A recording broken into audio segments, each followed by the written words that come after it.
بسم الله والحمد لله والصلاة والسلام على رسول الله. سلام.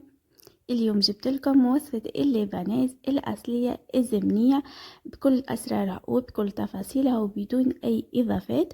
اللبنيز متاع اليوم إن شاء الله باش نخدمها بالبفرية وتنجموا تخدموها باللوز وإلا تخدموها بالفستق. وفما زادا روسيت كوميرسيال بالنسبة للناس اللي تبيع إن شاء الله نشاركها معاكم قريبا تخدم بالكاكاوية. باش نبدا معاكم توا في المكونات، اما قبل ما نعطيكم الوصفه باش نطلب منكم تشتركوا في القناه وتفعلوا الجرس باش يوصلكم كل جديد. وتوا باش نبدا معاكم مكونات اول طبقه من اللبنيز. كما نعرفوا الناس الكل انه اللبنيز فيه طبقتين. اول طبقه اللي هي البات سابلي، نستحقوا سكر محور، زبده، فرينه، خميره ورشه ملح. وعندي عظمه مانيش باش نستعملها الكل، باش نستعمل شطرها اكاو. بالنسبه للمقادير تلقوها الكلها بالجراماج مكتوبه في صندوق الوصف. بالنسبة للطريقة كما تشوفوا حطيت السكر المحور وحطيت الزبدة ورشة الملح وخلطت، وبعد باش نزيد شطر العظمة. الشطر الثاني راني مانيش باش نطيشو، باش نسحقه في الطبقة الثانية متاع اللبنيز. وباش نزيد زادا قطرات من الفانيليا السائلة. من بعد باش نزيد الكمية متاع الفرينة والخميرة ونخلط حتى لين نتحصل على بات سابلي عادية كما نعرفوها الناس الكل. العجينة ما تتعجنش، نلموها لمان من بعد نشوفوا كيفاش باش نخدموها.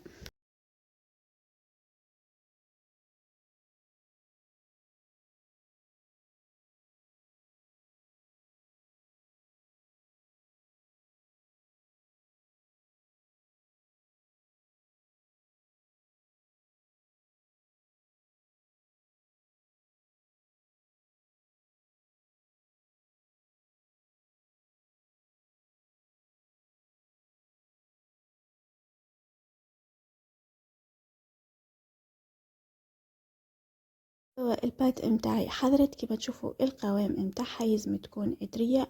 باش نجيب توا البابي كويسون والمول اللي باش نخدم بيه. بالنسبه لكبر المول لهنا راهو كاري 25 سنتيمتر. باش نجيب البات ونحطها فوق البابي كويسون وباش نزيد فوقها ساشي اليمونتير باش تعاوني في الحلين وباش نبدا نحل. بالنسبه للخشن البات اختياري كما تحبوا. اما عموما راهي توا ما عادش تخدم الطبقة الأولى متاع اللبنيز خشينة ولا تخدم جويدة بالسمك اللي شفتوه في أول الفيديو.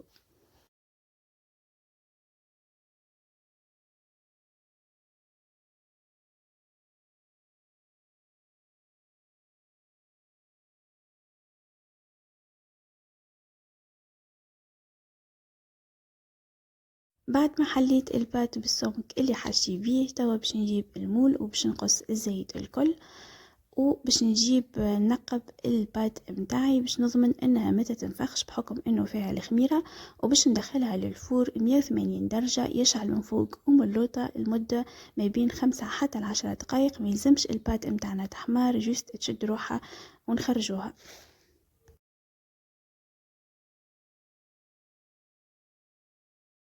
وهذه البات بعد ما خرجنا من الفور كما شفتوا يبقى لونها ابيض، ميلزمش تحمار، جوست تشد روحها شوي. توا باش نزيدوا لها 3 مغارف كبار من المعجون النوع اللي تحبوه. بالنسبه لي انا استعملت لنا معجون الكرموس باش نحطوه ونوزعوه على البات الكل. ويلزم البات هي سخونه دوب ما نخرجوها من الفور نزيدوا لها المعجون ونوزعوها على البات الكل. وبعد توا نكملوا نحضروا الطبقه الثانيه.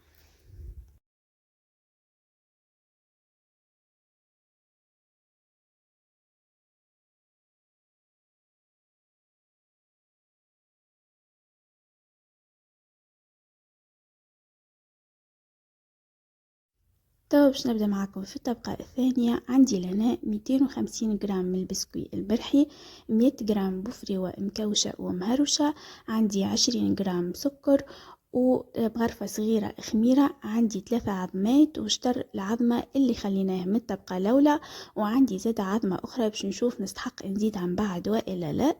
توا باش كالعادة المقادير تلقوها الكلها مكتوبة في صندوق الوصف. توا باش نحط النواشف الكلها مع بعضهم ونخلطهم اللي هما البسكوي، البفريوة، الخميرة والسكر. ومن بعد باش نخفق العظم أما بعضهم اللي هما 3 عظمات، وشطر العظمة اللي خليناه من الطبقة الأولى باش نزيد عليه قطرات من الفانيليا سائلة ونزيدو للخليط.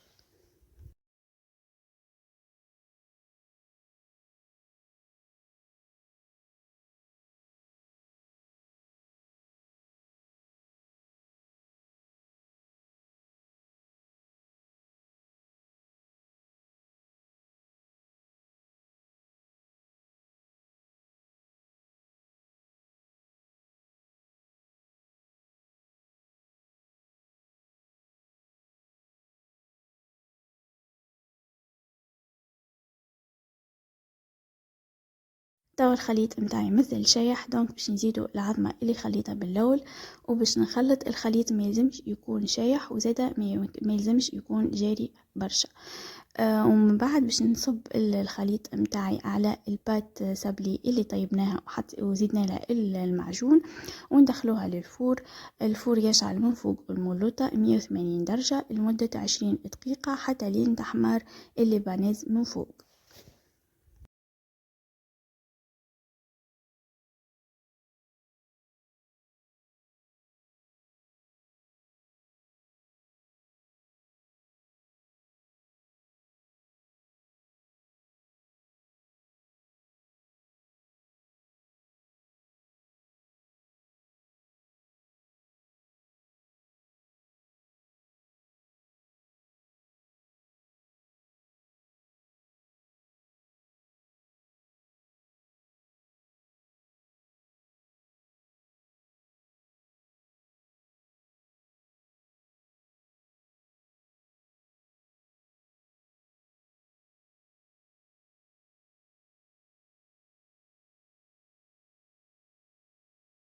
هذه اللبنات بعد ما خرجت من الفور باش نجيب نقبها باش يدخل فيها السيرو بالباهي.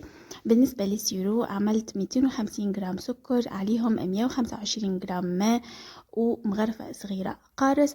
بالنسبة للناس اللي عندها ترمومتر توصل السيرو ل 110 درجة، وبالنسبة للناس اللي ما عندهمش ترمومتر يطيبوه تقريبا 7 وإلا 8 دقائق حتى لين تتحصلوا على القوام اللي تشوفوا فيه توا في الفيديو.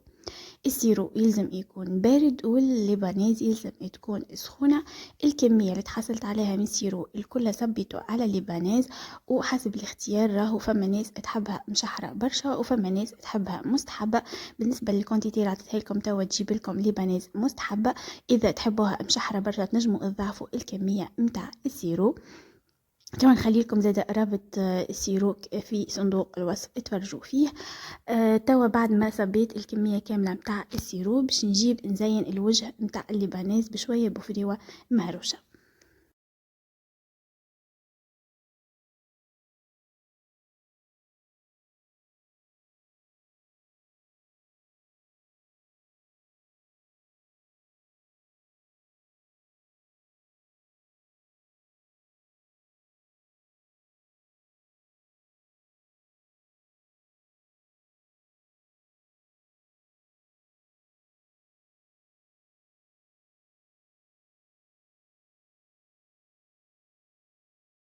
وهذه اللبناز متاعنا بعد ما بردت توا باش نقصها معاكم باش تشوفوا النتيجة النهائية متاعها كيفاش.